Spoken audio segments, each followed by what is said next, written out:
Hi, I'm David from thehelmetcenter.com. Today we're going to do a real ride review of the new Bell Star. This is the 2013 edition, which is now the third rendition of the Bell Star since it was reinvented. This particular model is carbon, Kevlar, and fiberglass.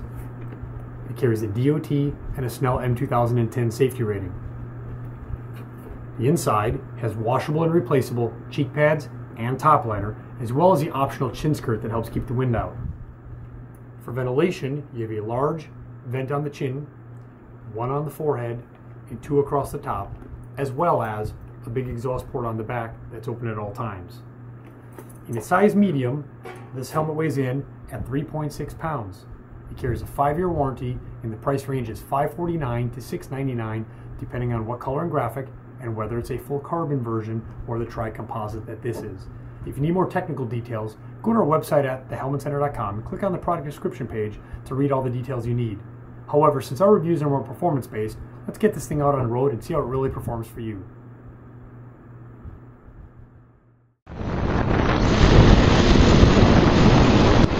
Welcome to thehelmetcenter.com real ride review of the 2013 Bell Star. This is the third rendition of the reintroduced Bell Star, and this is my favorite to date. Let's start with the fit. One of the issues I had with the Bell in the past is it was a very round fit. This one here has a little more of a neutral to long oval fit to it. It runs, in my opinion, a little bit looser than the RS1, maybe about a third of the size. Not worthy of changing the size up or down for, but just to note that after having the RS1 on, this one does feel a little more loose than that. Me personally, I'd probably have to go with a thicker cheek pad to make this thing work for me for track use, but for street use, it's probably okay the way it is now. As far as visibility goes, I have a little more peripheral vision out of this helmet, and I'm not sure if it's because the actual eye port is cut open further, or maybe my head's just a little farther forward in this helmet because of the shape, but I do tend to have a little better peripheral vision making lane checks on this particular helmet.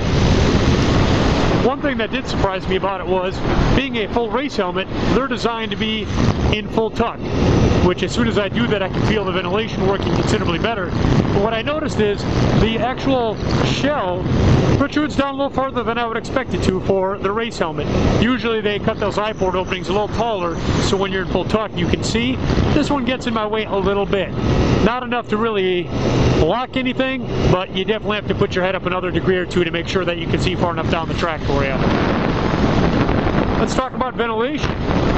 Bell Star definitely ventilates. You click this little guy in the front here, and man, you can feel the air coming in immediately. I definitely feel it more right in here and right here. And when I click the top ones here, I can definitely feel it more right where the vent is. Chin vent.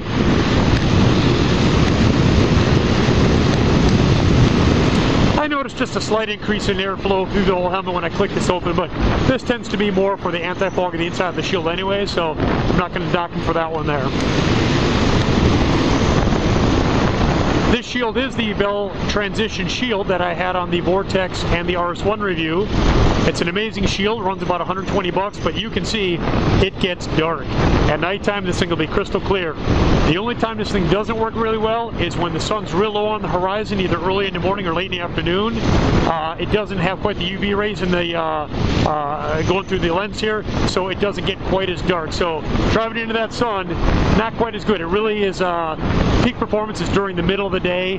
Right now, again, it's about 4:30, maybe 5 o'clock here at, in Phoenix, and it's still doing the job, but come 6:30, it's probably going to be a little on the light side. So stability at speed, we took this thing up to triple-digit speeds when we were testing this a couple days ago, is pretty stable, though I do notice on this model, when I do go to make a lane change at higher speed, I do tend to get a little bit of a wind whip that presses a little more than I'm used to for a race helmet. So maybe just my head or the way I'm sitting on this bike here, but I did notice that, and I figured it was a warranted saying. So Overall, the Bell Star vents very well.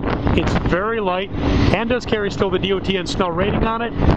It's enjoyable to wear, however, it is noisy. So, if you're not all about ventilation, my pick of the Bell products would actually be the RS1. I think best bang for the buck. You get a lot of ventilation, you still get the Snell rating and the fiberglass shell. Vortex, great helmet as well, but the Star here, best ventilating. But for the price, I guess I'd probably shoot for the RS1 if it was me and my dollar. But depends on what you're using it for. So, well, there's my real ride review of the 2013 Bell Star.